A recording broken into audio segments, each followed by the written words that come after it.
നമ്മൾ കോംപ്രഹെൻഷന്റെ record session ഒരു 3ഓളം record session നമുക്ക് കിട്ടിയിട്ടുണ്ട്. എനിക്ക് തോന്നുന്നു 3ഓളം തന്നെ ലൈവ് സെഷൻസും നമ്മൾ ചെയ്തിട്ടുണ്ട്. അതിൽ ഓരോ സെഷനിലും നമ്മൾ കോംപ്രഹെൻഷൻ എങ്ങനെയാണ് അറ്റൻഡ് ചെയ്യേണ്ടത്, അതിന്റെ ഒരു ട്രിക്സും കാര്യങ്ങളൊക്കെ പറഞ്ഞിരുന്നു. അതിനൊന്ന് സമപ്പ് ചെയ്യുകയാണെങ്കിൽ മിനിമം ഒരു 3 റീഡിംഗ് ആണ് കോംപ്രഹെൻഷന് നമ്മൾ പറയാറുള്ളത്. പാരഗ്രാഫ് കിട്ടിക്കഴിഞ്ഞാൽ അത് കൃത്യമായിട്ടുള്ള ഉത്തരത്തിലേക്ക്, നമ്മൾ എത്ര പാരഗ്രാഫ് വായിക്കുന്നതിൽ പെർഫെക്റ്റ് ആണെങ്കിൽ പോലും നമ്മളൊരു MCQ ബേസ്ഡ് ചോദ്യത്തിലേക്ക് വരുമ്പം നമ്മൾ ആ ഒരു സമയത്ത് പാനിക് കണ്ടീഷനിൽ അല്ലെങ്കിൽ ആ സമയത്ത് ഒരു ഫ്രസ്ട്രേഷനിൽ അറിഞ്ഞോ അറിയാതെയോ തെറ്റിപ്പോവാനുള്ള സാധ്യത കൂടുതലായതുകൊണ്ട് 3 റീഡിംഗ് ആണ് ഞാൻ സജസ്റ്റ് ചെയ്യാം.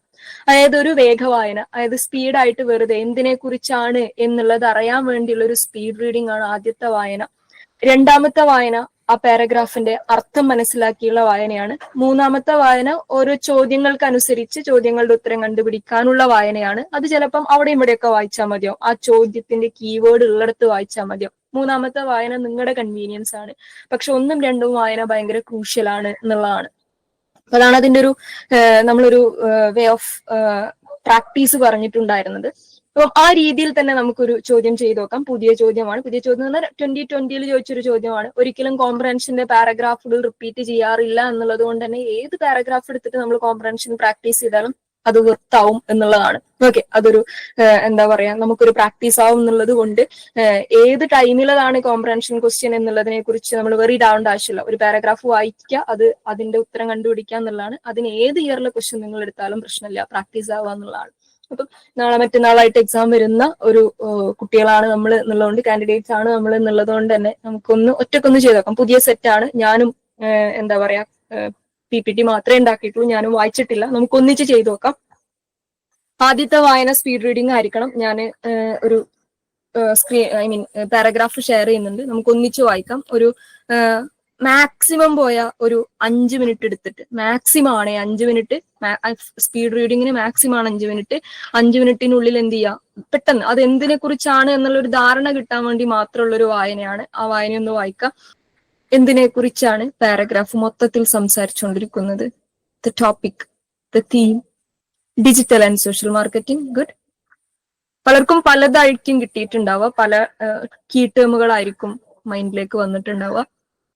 ഓക്കെ, അതായത് ഡിജിറ്റൽ സ്പേസിൽ എങ്ങനെ ഒരു ബിസിനസ് നടത്താം, അതിനെങ്ങനെ മാർക്കറ്റ് ചെയ്യാം, ഈ പ്രൊക്യൂർമെന്റ്, ഡിജിറ്റൽ പർച്ചേസിങ് എങ്ങനെ നടത്താം, അത് നടത്തുമ്പോഴുള്ള ബിസിനസ്സിനുണ്ടാവുന്ന അഡ്വാൻറ്റേജുകൾ എന്തൊക്കെയാണ് എന്നുള്ള സാധനം. ഓക്കെ, അങ്ങനെ കുറെ സാധനങ്ങളായിരിക്കും നമുക്ക് ഇപ്പൊ കത്തിയിട്ടുണ്ടാവുക. ഇനി നമ്മൾ അതിനെ സ്പ്ലിറ്റ് ചെയ്ത് വായിക്കണം. ഓക്കെ, ഓരോ സെന്റൻസും മുറിച്ചിട്ട് അർത്ഥം മനസ്സിലാക്കിയൊരു വായനയുണ്ട്. അത് നമുക്ക് ഒന്നിച്ച് വായിച്ചു നോക്കാം.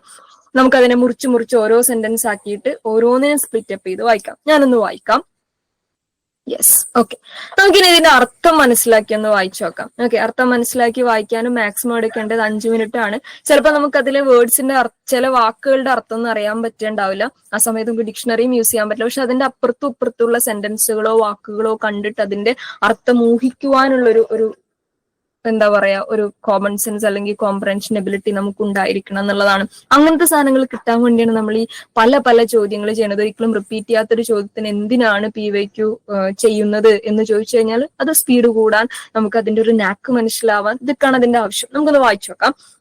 More generally, today's business-to-business marketers are using a wide range of digital and social marketing approaches from website, blog, and smartphone apps to mainstream social networks such as Facebook, LinkedIn, YouTube, and Twitter to reach business customers and manage customer relationship anywhere, anytime. അതായത് business to business എന്ന് പറയുമ്പോൾ ബിസിനസ്സുകൾ തമ്മിലുള്ള transaction. അതായത് നമ്മളിപ്പം നമ്മളുമായിട്ടുള്ള ബിസിനസിന്റെ transaction business to customers ആണ്. ചിലത് ബിസിനസ് ടു ബിസിനസ് ആയിരിക്കും. അതായത് ഹോൾസെയിലേഴ്സ് റീറ്റെയിലേഴ്സിന് കൊടുക്കുന്നത് റോ മെറ്റീരിയൽ വേറൊരു കമ്പനിക്ക് അവരുടെ മാനുഫാക്ചറിങ്ങിന് വേണ്ടി കൊടുക്കുന്നത്, അത് ബിസിനസ് ടു ബിസിനസ് മാർക്കറ്റിംഗ് ആണ്. ബിസിനസ് ടു ബിസിനസ് ട്രാൻസാക്ഷൻസ് ആണ്. ബിസിനസ് ടു ബിസിനസ് ആണ്, ട്രേഡിംഗ് ആണ്.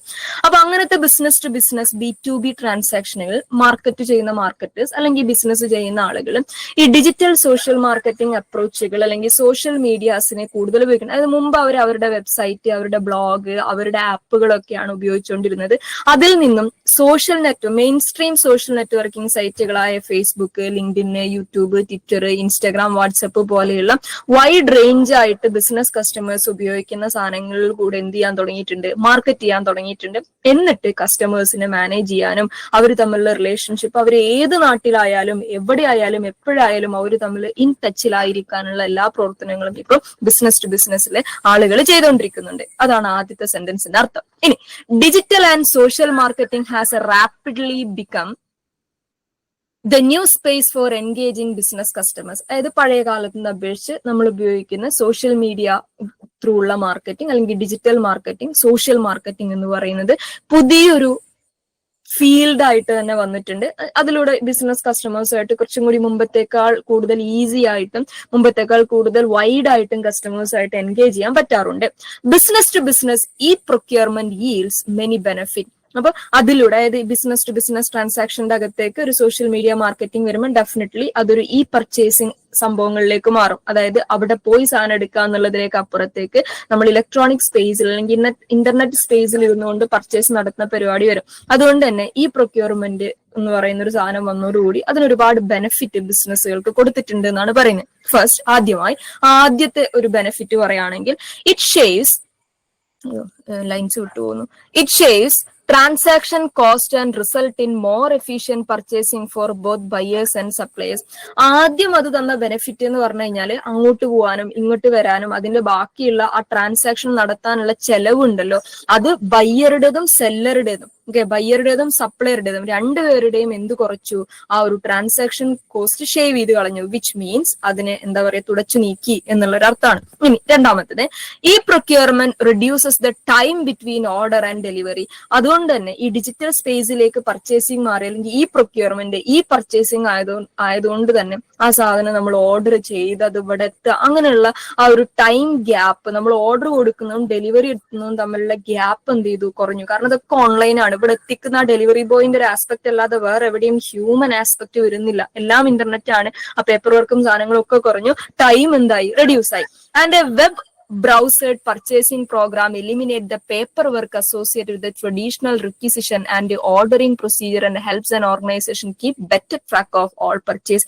പണ്ടുണ്ടായിരുന്ന പേപ്പർ വർക്ക്, ഓർഡർ എഴുതുക, ഓർഡർ സീൽ ചെയ്യുക, ഓർഡർ സൈൻ ചെയ്യുക, എന്നിട്ട് അത് സാങ്ഷൻ ആവുക, എന്നിട്ട് അങ്ങോട്ട് പോവുക, എന്നിട്ട് അവിടുന്ന് അത് എന്താ പറയാ സാങ്ഷൻ ആവുക, എന്നിട്ട് ഓർഡർ കൺഫേം ചെയ്യുക, അങ്ങനത്തെ കുറെ പേപ്പർ വർക്ക് സാധനങ്ങളുണ്ടല്ലോ, ട്രഡീഷണൽ ആസ്പെക്റ്റുകൾ, അതൊക്കെ എന്ത് ചെയ്തു, അതൊക്കെ കട്ട് ഷോട്ടായി. അതുകൊണ്ട് തന്നെ വെബ് ബേസ്ഡ് ആയിട്ടുള്ള പർച്ചേസിങ്, അവരുടെ സൈറ്റിൽ കയറി ഓർഡർ കൊടുക്കുന്നു, നമ്മൾ അതിന്റെ ഡെമോ കാണുന്നു, അല്ലെങ്കിൽ അതിന്റെ എന്താ പറയാ അതിന്റെ ബാക്കിയുള്ള ഫീച്ചേഴ്സ് വായിക്കുന്നു, സ്പെസിഫിക്കേഷൻ വായിക്കുന്നു, ഓക്കെ ആവുന്നു, ഓർഡർ കൊടുക്കുന്നു, തിരിച്ചു കൊടുത്തുന്നു. ഇതാണ് നമ്മളൊക്കെ ഈ പറഞ്ഞ ആമസോണും ഫ്ലിപ്കാർട്ടിൽ നിന്നൊന്നും സാധനം കണ്ടിട്ടല്ലല്ലോ വാങ്ങാറുള്ളത്.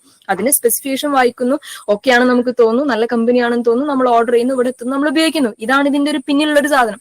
അതുകൊണ്ട് തന്നെ അതിന്റെ പേപ്പർ വർക്കുകൾ ഇല്ലാത്തതുകൊണ്ട് തന്നെ ഓർഡറിംഗ് പ്രൊസീജിയറുകൾ ഒന്നുമില്ല. മാത്രമല്ല, നമ്മൾ ചെയ്ത പർച്ചേസുകൾ, ബിസിനസ്സുകൾക്ക് അവർ ചെയ്ത പർച്ചേസുകൾ ഈസി ആയിട്ട് അവരുടെ ആ പ്രൊഫൈലിൽ കയറി കഴിഞ്ഞാൽ എന്ത് ചെയ്യാൻ പറ്റും, ട്രാക്ക് ചെയ്യാൻ പറ്റും.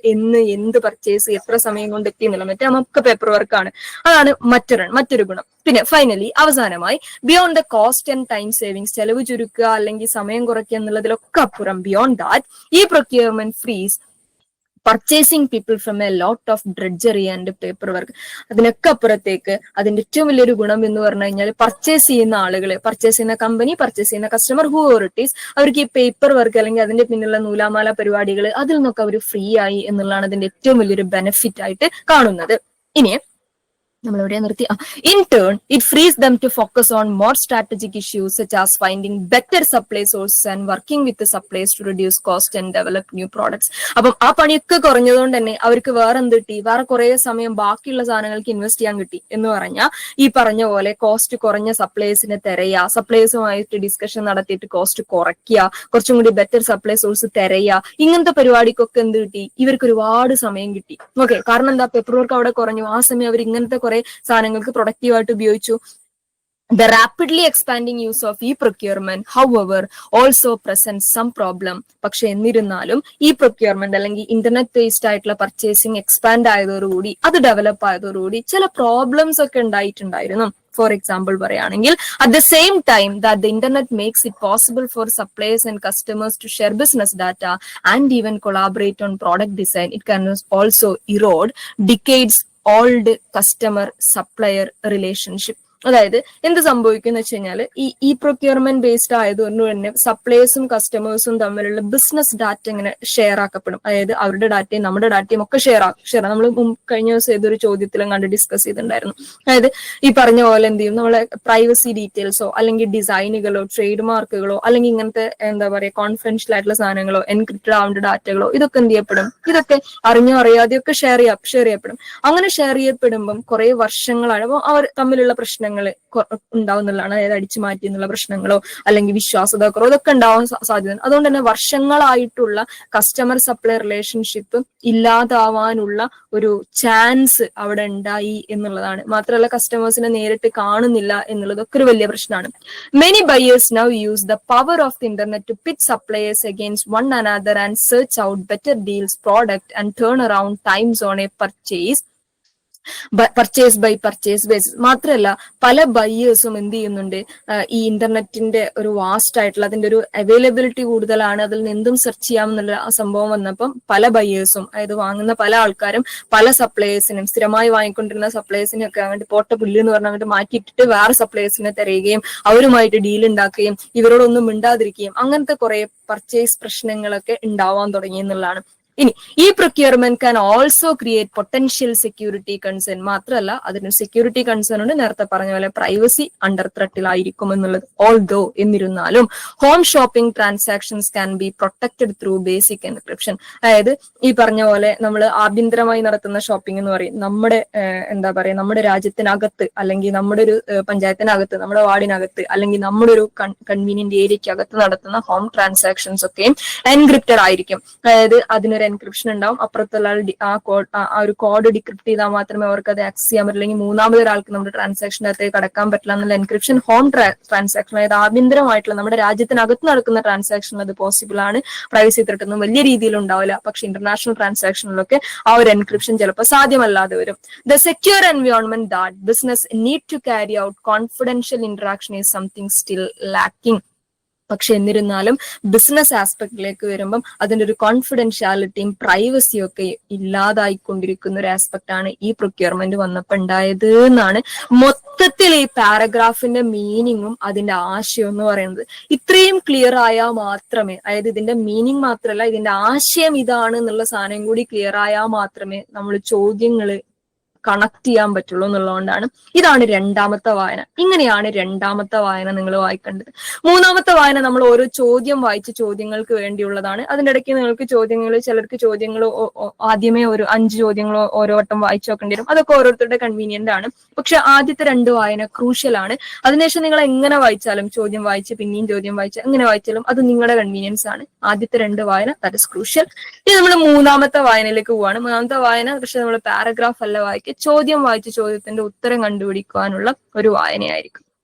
ഓക്കെ, എനിവേ ആദ്യത്തെ ചോദ്യം നിങ്ങൾ കാണുന്നുണ്ട്. അതിന്റെ ഉത്തരം നിങ്ങൾക്ക് എന്ത് ചെയ്യാം, ചാറ്റ് ബോക്സിൽ ടൈപ്പ് ചെയ്യാം. അതിനു വേണ്ടിയുള്ള വായന നിങ്ങൾക്ക് വായിക്കാം. Okay, you can start now. You can find the answer for the first question. Okay, സമയം കളയുന്നില്ല. Okay, the right answer is option D. Option D ആണ് റൈറ്റ് ആൻസർ. അതിന്റെ ഉത്തരം കണ്ടുപിടിക്കാൻ നമുക്ക് വലിയ ബുദ്ധിമുട്ടില്ല. കാരണം ചോദ്യം എന്താ, what is the current strategy of business to business managers? അതായത് ബിസിനസ് ടു ബിസിനസ് മാനേജേഴ്സിന്റെ ഇപ്പോഴത്തെ ബിസിനസിന്റെ സ്ട്രാറ്റജി എന്താണെന്നാണ് ചോദിക്കുന്നത്. അതിന്റെ ഉത്തരത്തിന് നമ്മൾ വീണ്ടും പാരഗ്രാഫ് വായിക്കണമെന്നൊന്നുമില്ല. അതായത് മാനേജേഴ്സ് എന്ന് പറയുന്ന ടേം ചിലപ്പോൾ നിങ്ങൾ അവിടെ കണ്ടില്ല എന്ന് വരും. There is marketers. ഓക്കെ, ആ ടേമിനെ അവരൊന്ന് റീപ്ലേസ് ചെയ്തു എന്നേ ഉള്ളൂ. അപ്പം അത് പാരഗ്രാഫ് വായിക്കണമെന്നില്ല, ഇനി വായിച്ചാലും പ്രശ്നമില്ല. വായിച്ചാലും നിങ്ങൾക്ക് ആദ്യത്തെ സെന്റൻസിൽ തന്നെ എന്ത് കിട്ടും, അതിന് ഉത്തരം കിട്ടും എന്നുള്ളതാണ്. അതായത് ഇപ്പോഴത്തെ പുതിയ ബിസിനസ് ടു ബിസിനസ് മാർക്കറ്റേഴ്സിന്റെ സ്ട്രാറ്റജി എന്താ വെച്ച് കഴിഞ്ഞാൽ അവർ ഈ പറഞ്ഞ പോലെ wide range of digital and social marketing അപ്രോച്ചുകൾ ഉപയോഗിക്കുക എന്നുള്ളതാണ് അവരുടെ സ്ട്രാറ്റജി. കൂടുതൽ ഡിജിറ്റൽ ബിസിനസ് ആസ്പെക്ടിലേക്ക് മാറുക എന്നുള്ളത്. അതുകൊണ്ടാണ് ഓപ്ഷൻ ഡി ഉത്തരമായത്. ഇനി എങ്ങനെ ബാക്കി നമ്മൾ പൊതുവെ നെറ്റിന്റെ പേപ്പർ 1 ആയാലും പേപ്പർ 2 ആയാലും ഉത്തരം എഴുതുന്ന സമയത്ത് നമുക്ക് എല്ലാ ഉത്തരങ്ങളും, അത് എല്ലാ ചോദ്യവും കേട്ടോ, അതായത് കോംപ്രഹെൻഷൻ ചോദ്യങ്ങൾ മാത്രമല്ല, ഏത് ചോദ്യം അറ്റൻഡ് ചെയ്യുമ്പോഴും ബോത്ത് പേപ്പർ 1 ആൻഡ് പേപ്പർ 2 നമുക്ക് എല്ലാം അറിയൊന്നുമില്ല. ഓക്കെ, എല്ലാം അറിയൊന്നുമില്ല, പക്ഷെ നമുക്കതൊരു 50% അറിഞ്ഞിരിക്കണം. 50% എന്ന് പറഞ്ഞു കഴിഞ്ഞാൽ ശരിയുത്തരം അറിയുക എന്നുള്ളതിനേക്കാൾ കൂടുതൽ ശരിയല്ലാത്ത ഉത്തരങ്ങളെ കണ്ടെത്തുക എന്നുള്ളതാണ് ഈ MCQ ചെയ്യുമ്പോൾ നെറ്റ് എക്സാമിന്റെ പോയിന്റ് ഓഫ് വ്യൂ. ബാക്കിയുള്ള എന്താ പറയുക ഒബ്ജക്റ്റീവ് ടൈപ്പ് എക്സാമുകളെ കുറിച്ച് എനിക്ക് അറിയാത്തതുകൊണ്ട് ഞാൻ അതിനെ കുറിച്ചല്ല പറയുന്നത്. നെറ്റിന്റെ ഒബ്ജക്റ്റീവ് ടൈപ്പ് ക്വസ്റ്റ്യനുകളുടെ ഒരു പ്രത്യേകത എന്ന് പറഞ്ഞു കഴിഞ്ഞാൽ നമുക്കൊരു 50% അറിഞ്ഞാൽ മതി എന്നുള്ളതാണ്. വിച്ച് മീൻസ് നമുക്ക് അറിയാത്ത 4 ഓപ്ഷനുകളിൽ തെറ്റുത്തരം ഏതാണ് എന്നൊരു ധാരണയിൽ എത്താൻ പറ്റിയാൽ മതി എന്നുള്ളതാണ്. എലിമിനേറ്റ് ചെയ്ത് കളയാം. നമുക്ക് എല്ലാത്തിനും ശരി ഉത്തരം എന്ന് അറിഞ്ഞോളണമെന്നില്ല. നമ്മൾ അത്രയും ബുദ്ധിയൊക്കെ നമുക്കുണ്ടെങ്കിൽ നമ്മൾ നെറ്റൊന്നും എഴുതില്ല, നമ്മൾ വേറെ എന്തെങ്കിലുമൊക്കെ പരിപാടിക്ക് പോകും എന്നുള്ളതാണ്.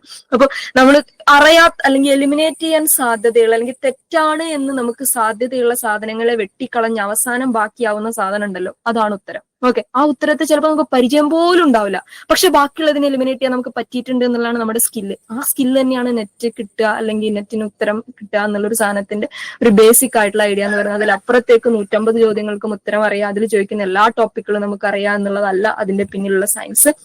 എനിവേ, ഇവിടെ പാരഗ്രാഫ് വായിച്ചില്ലെങ്കിലും പാരഗ്രാഫിന്റെ ഒരു ആശയം, അത് രണ്ടാമത്തെ റീഡിങ്ങിൽ പാരഗ്രാഫിന്റെ ആശയം കിട്ടിയാൽ നമുക്ക് ഒന്നും ആലോചിക്കാതെ കണ്ണും പൂട്ടി ബാക്കി 3 ഓപ്ഷൻ എലിമിനേറ്റ് ചെയ്യാവുന്നതാണ്. കാരണം പുതിയ ബിസിനസ് സ്പേസുകളെ സെർച്ച് ചെയ്യുന്നതിനെ കുറിച്ച് പാരഗ്രാഫിൽ എവിടെയും പറഞ്ഞിട്ടില്ല. അതേതോ ഒരു മൂലയില് കുറച്ചുകൂടി സമയം അവർക്ക് സപ്ലയേഴ്സിനെ കണ്ടുപിടിക്കാൻ കിട്ടിയിട്ടുണ്ട് എന്ന് പറഞ്ഞിട്ടുണ്ട് എന്നുള്ളതല്ലാതെ, സപ്ലയർ സോഴ്സ് പുതിയത് കണ്ടുപിടിക്കാൻ പറ്റിയിട്ടുണ്ട് എന്നുള്ളത്, ബിസിനസ് സ്പേസ് സെർച്ച് ചെയ്യാൻ പറ്റും എന്നുള്ളൊരു സാധനത്തിനെ പറ്റി പാരഗ്രാഫിൽ എവിടെയും നമ്മൾ പറഞ്ഞിട്ടില്ല. വെട്ടിക്കളയാം. പിന്നെയോ എക്സ്പ്ലോറിംഗ് ന്യൂ കസ്റ്റമർ റിലേഷൻഷിപ്പ്, പുതിയ കസ്റ്റമർ റിലേഷൻഷിപ്പ് എക്സ്പ്ലോർ ചെയ്യാൻ പറ്റും എന്നുള്ളത് അതിന്റെ ഒരു ബേസിക് ഐഡിയ ആയിട്ട്, അതായത് കസ്റ്റമർ റിലേഷൻഷിപ്പ് ഉണ്ടാക്കുക എന്നുള്ളത് ആയിരുന്നില്ല അവരുടെ സ്ട്രാറ്റജി. അവരുടെ സ്ട്രാറ്റജി എന്തായിരുന്നു? അവരുടെ സ്ട്രാറ്റജി ബിസിനസ് വൈഡൻ ചെയ്യുക എന്നുള്ളതായിരുന്നു. അതിന് അവർക്ക് വേണ്ടിയിരുന്നത് എന്തായിരുന്നു? ഡിജിറ്റൽ മാർക്കറ്റിംഗ് ആയിരുന്നു. അപ്പൊ ഓപ്ഷൻ ബിനെ നമുക്ക് എന്ത് ചെയ്യാം? എന്നിട്ട് അതിന്റെ റിസൾട്ട് ആയിട്ട് കിട്ടിയ സാധനമാണ് എന്ത്? കസ്റ്റമേഴ്സുമായിട്ട് റിലേഷൻഷിപ്പ് ഉണ്ടാക്കാൻ പറ്റുന്നു മുമ്പത്തേക്കാൾ എന്നുള്ള ഒരു സാധനം, എനിവേർ എനി ടൈം എന്നുള്ളത്, അത് അതിന്റെ റിസൾട്ട് ആയിരുന്നു. ഓക്കെ, അപ്പൊ ഓപ്ഷൻ ബിനെ നമുക്ക് വെട്ടിക്കളയാം. ഇനി less dependence on social marketing നമുക്ക് എന്തായാലും വെട്ടാം. കാരണം എന്താ? ഡിപ്പെൻഡൻസ് ഓൺ സോഷ്യൽ മാർക്കറ്റിങ്ങിനെ കുറിച്ച് ആ പാരഗ്രാഫ് പറയുന്നത്. അതപ്പോ ലെസ് ഡിപ്പെൻഡൻസ് എന്തായാലും വരില്ല. ആ 3 എണ്ണത്തിനെ വെട്ടിക്കളഞ്ഞ് ബാക്കിയാവുന്ന 4ാമത്താണ് റൈറ്റ് ആൻസർ. ഇനി അങ്ങനെ പറ്റുന്നില്ലെങ്കിൽ പാരഗ്രാഫ് വായിക്കുന്നു, ആദ്യത്തെ സെന്റൻസിന് ഉത്തരം കിട്ടുന്നു. അതാണ് അതിന്റെ ഒരു ബേസിക് ആയിട്ടുള്ള ഐഡിയ എന്ന് പറയുന്നത്. ഓക്കെ ആണോ? Can we move to the next? Yes. Good. Moving to the second question. Yes. The focus of the passage is on what? Simply ഇത്രേ ചോദിക്കുന്നുള്ളൂ, പാസേജിന്റെ തീം എന്താണ്, എന്തിനെ മേലെ അത് ഫോക്കസ് ചെയ്യുന്നത്. ഓക്കെ, നോക്കാം. The right answer is option D. Option D ആണ് right answer. നേരത്തെ okay, C പറഞ്ഞ ആളൊന്ന് ശ്രദ്ധിക്കുക, ഉത്തരം പറയാത്ത ആളുകൾ ശ്രദ്ധിക്കുക, കറക്കി കുത്തി ആൻസർ കണ്ടുപിടിച്ച ആളുകളും ശ്രദ്ധിക്കുക. ഓപ്ഷൻ ഡി ആണ് റൈറ്റ് ആൻസർ. ഇതും മറ്റേ ചോദ്യങ്ങൾ പോലെ തന്നെ നമുക്ക് എലിമിനേറ്റ് ചെയ്യാൻ പറ്റുന്ന ഒരു സാധനമാണ്. കാരണം പാസേജിന്റെ തീം എന്താ? തീം ഒന്നും ഒരിക്കലും ഡയറക്റ്റ് ആയിട്ട് പറയൂല, നമുക്ക് കിട്ടുന്ന നമ്മൾ വായിച്ചെടുത്ത ആശയമാണ് അതിന്റെ ഫോക്കസ് തീം എന്ന് പറയുന്നത്.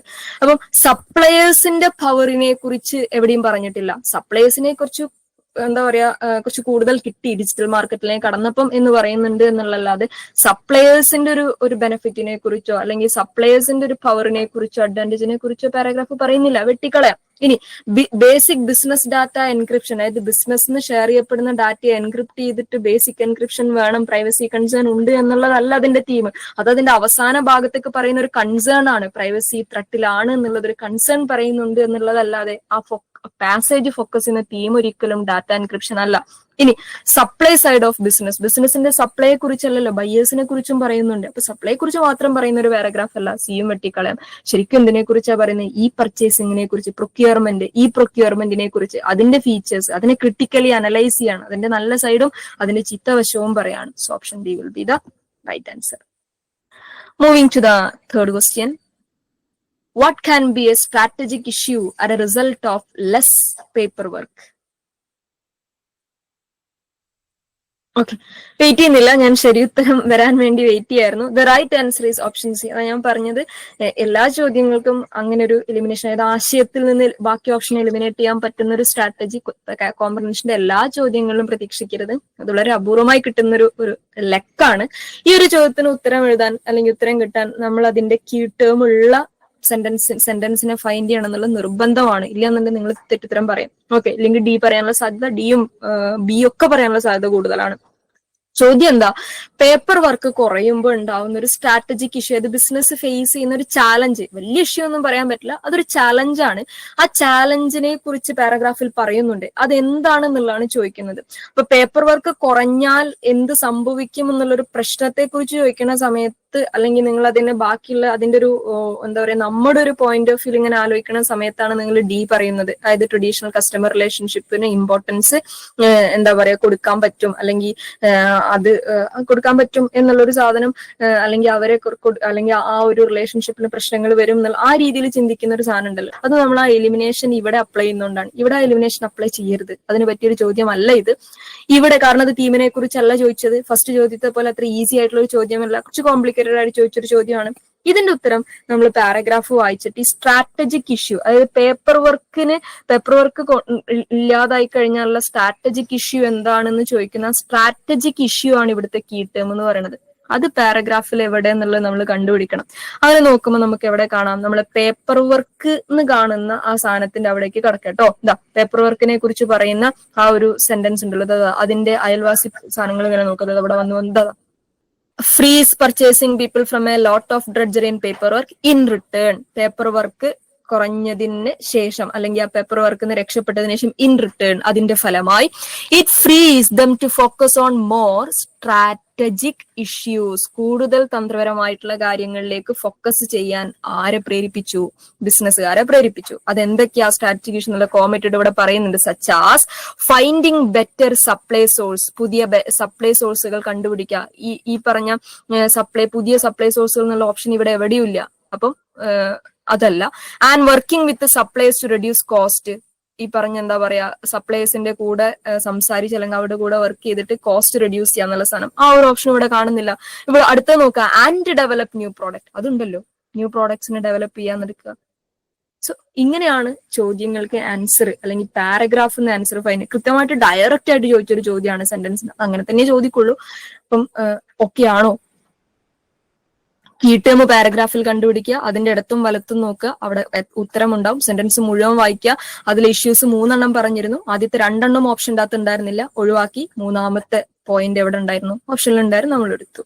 ഓക്കെ, അപ്പൊ കൃത്യമായി വായിച്ച് നമുക്ക് ഡി ഒക്കെ തോന്നും, പക്ഷെ അപ്പോഴും പാരഗ്രാഫ് ഒന്നുകൂടി വായിക്കണം. ഓക്കെ, മറ്റേത് കാണുന്ന സമയത്ത്, അതായത് ഫസ്റ്റ് 1 ആയാലും സെക്കൻഡ് 1 ആയാലും, ഞാനിപ്പോ ഇവിടെ ഇങ്ങനെ പറഞ്ഞു തരുന്നോണ്ടാണ് നിങ്ങൾ വീണ്ടും വായിക്കാതിരുന്നത്. എക്സാമിന് ചെയ്യുന്ന സമയത്ത് ചിലപ്പോൾ നമുക്ക് ഇങ്ങനെ ഈ പറഞ്ഞ പോലെ തീം ബേസ്ഡ് ആയിട്ട് അങ്ങനെ കണ്ടുപിടിക്കാനൊക്കെ പറ്റിയേക്കാം. പക്ഷെ അങ്ങനെ കണ്ടുപിടിച്ചാലും ഉത്തരം ഫൈനലൈസ് ചെയ്ത് ക്ലിക്ക് ചെയ്യുന്നതിന് മുമ്പ് പാരഗ്രാഫ് ഒന്ന് വെറുതെ വായിച്ചു നോക്കുക, അത് തന്നെയല്ലേ എന്ന് ഉറപ്പിക്കാം. ഓക്കെ, അങ്ങനെ എലിമിനേറ്റ് ചെയ്യുമ്പോഴും ജസ്റ്റ് ഒന്ന് വെറുതെ ഒരു ഓടിക്കൽ വായിച്ചിട്ട് എന്ത് ചെയ്യുക, അത് തന്നെയല്ലേ എന്ന് ഉറപ്പുവരുത്തുക. നമ്മുടെ കീ ടൈം അവിടെ മേലെ എവിടെയെങ്കിലും ഉണ്ടോ എന്നുള്ളത് ഉറപ്പുവരുത്താം. എന്നിട്ടൊക്കെ എന്ത് ചെയ്യാൻ പാടുള്ളൂ, ആൻസറിലേക്ക് ഫൈനലൈസ്ഡ് ആയിട്ട് എത്താൻ പാടുള്ളൂ കേട്ടോ. കാരണം ഉത്തരവും ഒക്കെ ചോദ്യത്തിൽ തന്നെയുള്ള 5 ചോദ്യങ്ങളാണ്, വെറുതെ അതിനെ വിട്ടുകൊടുക്കണ്ടല്ലോ. Okay, the penultimate question.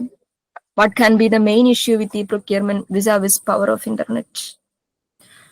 vis-a-vis എന്ന് പറഞ്ഞാൽ regards to, in relation to എന്നൊക്കെയാണ് കേട്ടോ. പവർ ഓഫ് ഇന്റർനെറ്റുമായി ബന്ധപ്പെട്ട് എന്നുള്ള അർത്ഥമാണ് vis-a-vis power of internet. Okay, നമുക്ക് ഉത്തരത്തിലേക്ക് കടക്കാം. ഞാൻ വീണ്ടും ശരി ഉത്തരം വെയിറ്റ് ചെയ്തതായിരുന്നു. The right answer is option C ആണ്. ഓക്കെ, ഓപ്ഷൻ സി ആണ് റൈറ്റ് ആൻസർ. ഞാൻ വീണ്ടും പറഞ്ഞിരുന്നു കീ ടേം ഫൈൻഡ് ചെയ്യണം എന്നുള്ള സാധനം. ചോദ്യം എന്താ, what can be the main issue with E procurement with regards, അല്ലെങ്കിൽ വിസ് പവർ ഓഫ് ഇന്റർനെറ്റ്. അതായത് ഇന്റർനെറ്റിന്റെ അല്ലെങ്കിൽ ഇന്റർനെറ്റ് യുഗമാണ്. അപ്പൊ ഇന്റർനെറ്റുമായിട്ട് ബന്ധപ്പെട്ട്, ഇന്റർനെറ്റിന്റെ പവറുമായിട്ട് ബന്ധപ്പെട്ട്, ഇന്റർനെറ്റ് യൂസ് ചെയ്തുകൊണ്ട് ഈ പ്രൊക്യൂർമെന്റ്, ഈ പർച്ചേസ് നടത്തുന്നതിന്റെ മെയിൻ ഇഷ്യൂ എന്താണ് എന്നാണ് ചോദിച്ചത്. അപ്പം നമ്മൾ ഈ പവർ ഓഫ് ഇന്റർനെറ്റ് എന്നുള്ളതാണ് അതിലെ കീ ടേം എന്ന് പറയുന്നത്. പവർ ഓഫ് ഇന്റർനെറ്റിന്റെ കടന്നുവരവോടുകൂടി പർച്ചേസിങ് ഒരു ഇലക്ട്രോണിക് ആസ്പെക്റ്റിലേക്ക് മാറിയതിനു ശേഷം ഉണ്ടായിട്ടുള്ള മേജർ ആയിട്ടുള്ള ഇഷ്യൂ എന്താണ് എന്നുള്ളതാണല്ലോ ചോദ്യം. അപ്പൊ അതിലും ഈ പറഞ്ഞ പോലെ നിങ്ങൾ എലിമിനേഷൻ നോക്കിക്കഴിഞ്ഞാൽ നിങ്ങൾക്ക് പലതും ആൻസർ ആയിട്ട് തോന്നും. ഈ പറഞ്ഞ പോലെ different purchase for both buyers and suppliers എന്നുള്ള സാധനം ഉത്തരമായിട്ട് തോന്നാം. ഓക്കെ, കാരണം പലരും പർച്ചേസ് ചെയ്യാം. കാരണം ഓപ്ഷൻസ് ഒത്തിരിയാണല്ലോ, അത് ഉത്തരമായിട്ട് തോന്നാം. അത് ഉത്തരം ശരിയല്ല എന്ന് പറയാൻ പറ്റില്ല. ഓക്കെ, പക്ഷെ നമുക്ക് വേണ്ട എന്താ, പാരഗ്രാഫിൽ പറഞ്ഞ ഉത്തരമാണ്. അതേപോലെ ഓപ്ഷൻ ബി നോക്കാം, നിങ്ങൾ പറഞ്ഞ ബി ആണല്ലോ, ഷെയറിംഗ് ബിസിനസ് ഡാറ്റ വിത്ത് കസ്റ്റമേഴ്സുമായിട്ട് ബിസിനസ് ഡാറ്റ ഷെയർ ചെയ്യപ്പെടുന്നു എന്നുള്ളത് പ്രൈവസി കൺസേൺ ആയിട്ട് വളരെ അപൂർവമായി സംഭവിക്കുന്ന ഒരു കൺസേൺ ആയിട്ട് മാത്രമേ പറഞ്ഞിട്ടുള്ളൂ. അല്ലാതെ ഒരു ബിസിനസ് ഡാറ്റ കസ്റ്റമേഴ്സുമായിട്ട് അങ്ങനെ മാസീവായിട്ട് ഷെയർ ചെയ്യപ്പെടുന്ന ഒരു മെയിൻ ഇഷ്യൂ അതല്ല. ഓക്കെ, മെയിൻ ഇഷ്യൂ അതല്ല മെയിൻ ഇഷ്യൂ അവിടെ പറയുന്നത്. പാരഗ്രാഫ് വായിച്ചാൽ മനസ്സിലാവും. അതുപോലെ ബെറ്റർ പർച്ചേസ് ഡീൽസ്, അതൊരു പ്രശ്നമൊന്നുമല്ലല്ലോ. അപ്പം എയും നിങ്ങൾ പറഞ്ഞ ബി ഉത്തരമാവാതിരുന്നത് അതിന്റെ കീ ടേം കണ്ടുപിടിക്കുമ്പോഴാണ്. പവർ ഓഫ് ഇന്റർനെറ്റ് ആണ് കീ ടേം. ഇന്റർനെറ്റ് വന്നതോടുകൂടി പാരഗ്രാഫ് ഇങ്ങനെ വായിക്കുന്ന സമയത്ത് പവർ ഓഫ് ഇന്റർനെറ്റിനെ കുറിച്ച് പറയുന്ന എവിടെയാ? ഇവിടെയാണ്. Many buyers now use the power of internet. പല ആളുകളും ഈ പറഞ്ഞ പോലെ, അല്ലെങ്കിൽ പല ബയേഴ്സും ഇപ്പൊ ഇന്റർനെറ്റ് ഉപയോഗിച്ചാണ് ടു പിറ്റ് എന്ന് പറഞ്ഞാൽ പിടിച്ച് കുഴിയിലേക്ക് തള്ളിയിടുക, അപകടത്തിൽപ്പെടുത്തുക, അല്ലെങ്കിൽ അയാളെ ചതിക്കുക എന്നുള്ള അർത്ഥമാണ്. ഇന്റർനെറ്റ് ടു പിറ്റ് സപ്ലൈസ്, അതായത് കഴിഞ്ഞ കുറെ കാലങ്ങളായിട്ട് വാങ്ങിച്ചുകൊണ്ടിരുന്ന സപ്ലൈസിനോട് ഒരു വാക്ക് പോലും ഉണ്ടാകാതെ അയാൾ അങ്ങ് തള്ളും. എന്നിട്ട് എന്ത് ചെയ്യും? അയാൾക്ക് അഗെയിൻസ്റ്റ് ആയിട്ട് വേറെ സപ്ലൈസിനെ പിടിച്ചിട്ട് വേറെ പുതിയ ഡീൽ ഉണ്ടാക്കും. ഓക്കെ, അങ്ങനെ നോക്കുമ്പോൾ ഈ സപ്ലൈസ് തമ്മിൽ ഭയങ്കര കോമ്പറ്റീഷൻ നടക്കും. ചെലവ് കുറച്ച് ബെറ്റർ പ്രോഡക്റ്റ് എങ്ങനെ ബയേഴ്സിന് കൊടുക്കാം എന്നുള്ള സാധനമാണ് സപ്ലൈസ് തമ്മിൽ ആലോചിക്കുക. ഇല്ലെങ്കിൽ എന്ത് പ്രശ്നം എന്താണെന്നറിയോ? ഇവർക്ക് വേറെ ചോയ്സ് ലഭ്യമാണ് ഇന്റർനെറ്റിന്. അപ്പൊ ഈ പറഞ്ഞ പോലെ because of the power of internet buyers to pit suppliers against one another answer. അതായത് ഓരോ സപ്ലയേഴ്സും, അല്ലെങ്കിൽ സപ്ലയേഴ്സിന്റെ ഒരു മാർക്കറ്റ് ഉണ്ടാവുമല്ലോ, അവരുടെ ഒരു റെലവ് ഉണ്ടാവുമല്ലോ, അതിൽ നിന്ന് ഓരോ സപ്ലയേഴ്സിനും പിടിച്ച് ഒഴിവാക്കാൻ, അല്ലെങ്കിൽ പരസ്പരം മറ്റവരെ തകർക്കാൻ വേണ്ടിയിട്ടാണ് ഇപ്പുറത്ത്, അല്ലെങ്കിൽ അവരെക്കാൾ മികച്ചൊരു ബിസിനസ് ചെയ്യാൻ വേണ്ടിയിട്ടാണ് ഇപ്പുറത്തെ സപ്ലയേഴ്സ് ശ്രമിച്ചുകൊണ്ടിരിക്കുക. അപ്പൊ സപ്ലയേഴ്സ് തമ്മിലുള്ള, അല്ലെങ്കിൽ പ്രോഡക്റ്റ് സപ്ലൈയിൽ കോമ്പറ്റീഷൻ കൂടി എന്നുള്ളതാണ് ഇന്റർനെറ്റ് വന്നോടുകൂടിയുള്ള ഒരു മെയിൻ ഇഷ്യൂ ആയിട്ട് പാരഗ്രാഫ് പറയുന്നത്. പറ്റിയോ? Yes. Moving to the last question from the set. The benefits of e-procurement are. Yes. Okay, yes, പറയുന്നു. ഓക്കെ, നമുക്ക് കീ ടേം കിട്ടിയ ആ ഒരു പാരഗ്രാഫ് വായിച്ചാൽ നമുക്ക് ഈസി ആയിട്ട് എല്ലാ ചോദ്യത്തിന്റെയും കൃത്യമായിട്ടുള്ള ഉത്തരം കിട്ടും. Very good, you did it well. The option A is the right answer. അതായത് ഈ പ്രൊക്യൂർമെന്റിന്റെ ബെനിഫിറ്റ് എന്താണെന്ന് ചോദിച്ചത്.